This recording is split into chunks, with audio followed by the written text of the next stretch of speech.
Make Move est aujourd'hui au Salon international des transports et de la logistique, le SITL, et je suis en compagnie du ministre des Transports, monsieur Philippe Tabarot. Bonjour. Bonjour. Merci beaucoup de prendre ces quelques minutes pour pouvoir échanger avec nous. C'est un salon avec un petit peu de tension aujourd'hui, notamment du fait de la crise du carburant. On le sent, les transporteurs sont un petit peu plus tendus, ont un petit peu plus de crainte. Vous avez annoncé une enveloppe de 50 millions d'euros pour aider, au moins pour le mois d'avril. Vous avez dit une aide ciblée et limitée. Qu'est-ce que vous répondez pour rassurer ceux qui ont un petit peu plus peur, les petites entreprises, que ça dure ?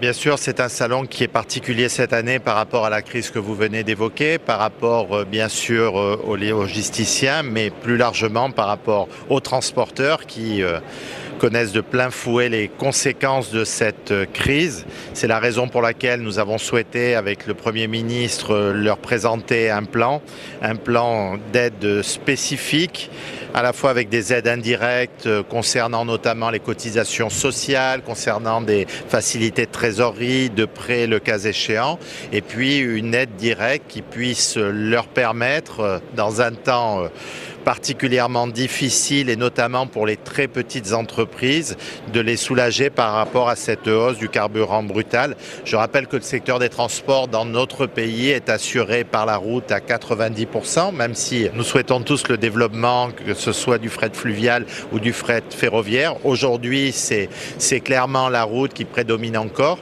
et c'est la raison pour laquelle ces entreprises qui ont déjà de très faibles marges, il faut le dire, ce sont des entreprises qui ne roulaient pas sur l'or avant cette crise et encore moins aujourd'hui. Et donc si ça dure au-delà du mois d'avril, vous prévoyez déjà de pouvoir les rassurer, puisqu'il y en a qui ont peur de clairement ne pas tenir? Chacun doit prendre sa place dans ce plan, bien sûr l'État pour servir d'amortisseur, et puis je n'oublie pas également les chargeurs, les donneurs d'ordre par rapport à des contrats qui doivent être indexés à la situation. Je pense que d'un bout à l'autre de la chaîne, tout le monde doit prendre ses responsabilités, et pour avoir échangé aussi, en plus des transporteurs ce matin, avec les chargeurs, les donneurs d'ordre, je sais qu'ils sont également très concernés et qu'ils assumeront leurs responsabilités comme l'État le fait à travers ce plan. Les transporteurs sont frappés de plein fouet. On se rend compte en France que le secteur des transports est directement lié, impacté, avec plus de 30% des charges des petites entreprises de transport qui sont liées directement au coût du carburant.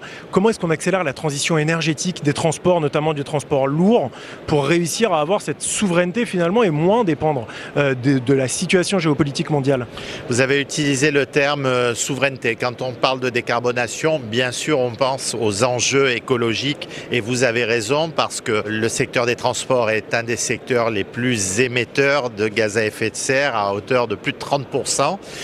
Donc tout ce qui est fait en matière d'électrification va dans le bon sens pour décarboner les transports, pour ces enjeux environnementaux, mais également ce sont des enjeux, vous l'avez dit, de souveraineté. Quand on sait et quand on voit que notre pays est dépendant d'autres pays en matière d'énergie, d'énergie fossile notamment, c'est la raison pour laquelle on ne peut qu'accélérer cette décarbonation, et notamment sur l'électrique, notamment grâce à notre parc nucléaire qui fait notre fierté au niveau national et au niveau international, et que bien plus qu'un enjeu environnemental qui est indispensable, c'est aussi un enjeu politique de ne pas être dépendant de pays qui ne sont pas tout le temps, on le voit, des pays amis ou qui ont capacité à bloquer des zones aussi importantes au niveau logistique que peut l'être le détroit d'Ormuz.